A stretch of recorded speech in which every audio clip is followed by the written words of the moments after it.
North Dakota State 2026 schedule. As y'all know, I've been doing a lot of these on the channel in terms of high school football, but let's go ahead and break down North Dakota State, who will look vastly different this year. Remember, they made the big jump up to the FBS level this past offseason. And credit to them, they've been an FCS powerhouse. So year one are never easy as you make that transition from FCS to FBS, but credit them for obviously trying to do bigger and better and continue to promote their program as one of the best in the nation. Here is their schedule. They're going to start off with UIW. That's just a fancy way of saying Incarnate Ward. We know they've obviously had great athletes over the past few years. Cam Ward, before he ended up going obviously to Miami. They always have pretty good athletes and players, and it's a really good program that's underrated. So that one will be obviously a fun one to watch. Then they're going to play against Central Arkansas, another team obviously still trying to rebound, still trying to figure different things out, man, and get back to that level. So Central Arkansas, another, I think, get-right game for them. Then they're going to play against Austin, PA, another team that recruits pretty well, throughout the country. It's been a few years since they've been good, but obviously another really good program to obviously go up against. Then they're going to play against Air Force. Okay, then things get a little bit interesting. They're going to play Air Force. Air Force, as you guys know, is a pretty well-known team in college football. Usually always has a pretty good roster and team you got to think about. Then they play the Rainbow Warriors in Hawaii, right? That will be a tough game. Still TBAs to be announced, right? Travel all the way to Hawaii from North Dakota. Can y'all imagine? That's going to be a crazy damn game to see what happens there and see if they can come out on top. Hawaii is another team that usually pretty decent in college football. Has had a couple of down years these past few years. Then they're going to play at New Mexico State, at New Mexico State.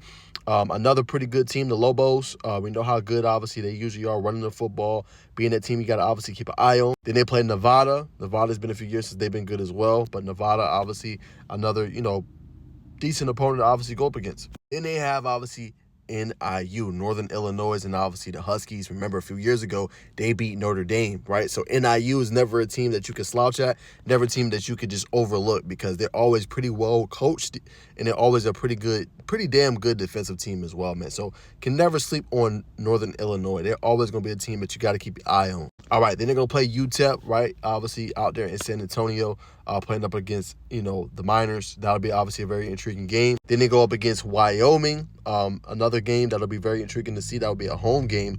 And then they're going to conclude with UNLV. Now, something that stands out to me about this schedule is 3 of the last 4 games are at home at North Dakota. So Northern Illinois, UTEP from San Antonio, and Wyoming have to come to their stadium. That could be very tough from San Antonio, where it's very warm usually. Obviously in Texas, coming all the way up to North Dakota State. In the middle of nowhere, it's cold. That's very intriguing, obviously, to say the least. And then, to end off your 2026 schedule, you go up against UNLV, a team that, usually recruits pretty well. We know, obviously, they had Anthony Calandria. He ended up transferring over to his school. They usually have pretty good quarterbacks. They usually recruit that position very well. So that's another program in the team you can't sneeze at. Another team that's pretty good. Then you play in the big, obviously, capital. You play in Las Vegas, and you can't get a little starstruck if you're North Dakota State because so much to do there. Nonetheless, man, I think a pretty favorable schedule. I think North Dakota State, will it be easy? No. Will there be adjustment? Yes. But I think this team could easily win between 8 to 9 games. I know that's a lot to say with them making this transition over, but this is only going to help elevate and continue to obviously shine a program in a new light and to continue to obviously stand out in front of recruits.